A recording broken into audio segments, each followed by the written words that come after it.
বন্ধুরা, আশা করি সবাই ভালো আছেন। আমি আজকে আপনাদের সামনে অ্যাসিডিটি নিয়ে কিছু কথা বলবো। অ্যাসিডিটি কেন হয় এবং কিভাবে আমরা এর থেকে মুক্তি লাভ করতে পারি। তো অ্যাসিডিটি হওয়ার প্রধান কারণগুলো বলতে গেলে বলতে হয় যে আমরা যখন খাবার খাই, তখন এই খাবারগুলো আমাদের মুখ থেকে প্রথমে যায় আমাদের পাকস্থলীতে।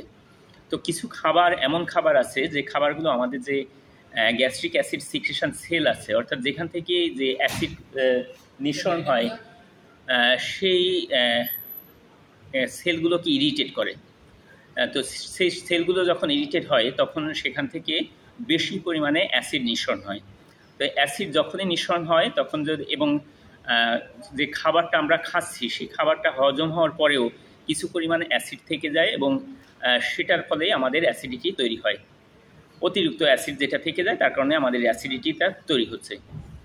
তো আমরা এই যে খাবারগুলো আমাদের এই গ্যাস্ট্রিক অ্যাসিড সিক্রেশন সেলগুলোকে ইরিটেট করছে, সেই সমস্ত খাবারগুলোকে আমাদের কম খেতে হবে অথবা সেগুলোকে বর্জন করতে হবে।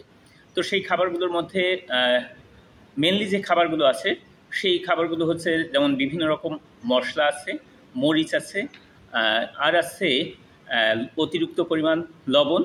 এছাড়া কিছু খাবার আছে যে খাবারগুলো একসাথে খেলে আমাদের এই সমস্যাটা তৈরি হয়।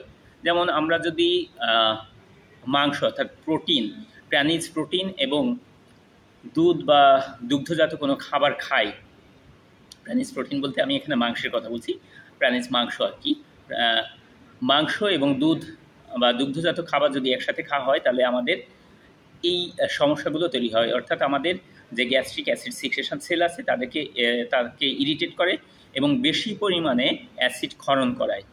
এর ফলে আমাদের অ্যাসিডিটি তৈরি হয়। এই যে খাবারগুলো আছে, যে খাবারগুলো একসাথে খেলে আমাদের এই সমস্যা হয়, আয়ুর্বেদ শাস্ত্রে এই খাবারগুলোকে বলা হয় বিরুদ্ধ আহার। এটা নিয়ে আমি আরেকটা ভিডিও করব যে বিরুদ্ধ আহার কী কী বা কী কী খেলে এই ধরনের সমস্যাগুলো তৈরি হয়, এরপরে আমি আপনাদের আরেকটা ভিডিওতে জানাবো। আর হচ্ছে আরেকটা বিষয় আপনারা লক্ষ্য করবেন যে কোন খাবার খেলে আপনার সমস্যাটা তৈরি হচ্ছে সেই খাবারগুলোকে আপনি অ্যাভয়েড করার চেষ্টা করেন অথবা যতটা পারেন কম খান। আরেকটা হলো, আমরা খাবার খেলে খাবারটা মুখ থেকে আমাদের পাকস্থলীতে যাচ্ছে এবং পাকস্থলীতে যতবার যায়, খাবার যতবার পাকস্থলীতে যাবে ততবারই আমাদের এই অ্যাসিড সিক্রেশন হয়।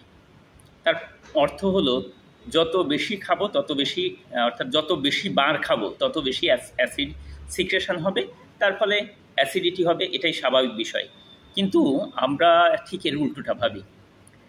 যে অনেকে আছেন যে বলেন যে আমরা খাবার যদি না খাই তাহলে তো আমার অ্যাসিড ফর্ম করে, কিন্তু বিষয়টা উল্টো। কিন্তু অনেকের ক্ষেত্রে যেটা দেখা যায় যে আমাদের দেহ এমনভাবে অভ্যস্ত হয় যে আমরা যদি বারে বারে খাওয়ার যে অভ্যাসটা অনেকে গড়ে তুলছেন তাদের ক্ষেত্রে যেটা হয়, কোনো কারণে যদি কোনো এক বেলার খাবার অফ করেন, সাথে সাথে কিন্তু অ্যাসিডটা সিক্রেশন হচ্ছে কিন্তু খাবার পাচ্ছে না, ফলে অ্যাসিডিটি বেড়ে যায়। তো এটার ক্ষেত্রে আমাদের যেটা করতে হবে, ওই যে বারে বারে খাবার অভ্যাস করছেন এবং মাঝের খাবারটা বন্ধ করতে চাইলে আপনাকে ওই সময়টায় খাবার বন্ধ করে ওই সময়টাতে আপনাকে একটু ঠান্ডা পানি পান করতে হবে। যার ফলে আপনার কি হচ্ছে, ওই ঠান্ডা পানিটা আপনার অ্যাসিডটাকে পাতলা করে দেয়। এর ফলে আপনার যে অ্যাসিডিটির প্রভাবটা সেটা অনেকাংশে কমে যায়, কিন্তু পুরোটা কমে না। এটাও যদি আপনি সপ্তাহ দুয়েক চালাতে থাকেন তাহলে আপনার দেখা যাবে যে এই সমস্যা আপনার পার্মানেন্টলি কিউর হয়ে গেছে। কিন্তু আপনি যদি এটার জন্য আবার এই অ্যাসিডিটি কমানোর জন্য বিভিন্ন রকম ওষুধ খান বা আবার খাবার খান, তাহলে এটা কিন্তু পার্মানেন্টলি ঠিক হলো না।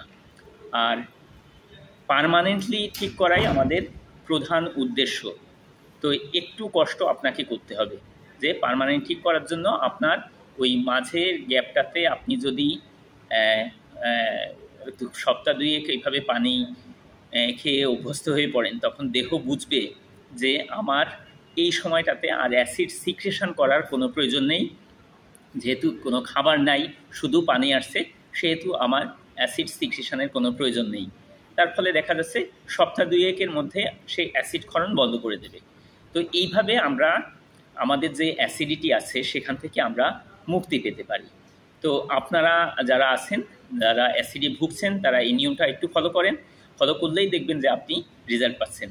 এবং যারা রেজাল্ট পাবেন নিশ্চয়ই আমাকে কমেন্ট করে জানাবেন এবং আপনাদের ভালো লাগলে ভিডিওটা শেয়ার করে দেবেন সবার মাঝে। ধন্যবাদ। সবাই ভালো থাকেন, সুস্থ থাকেন।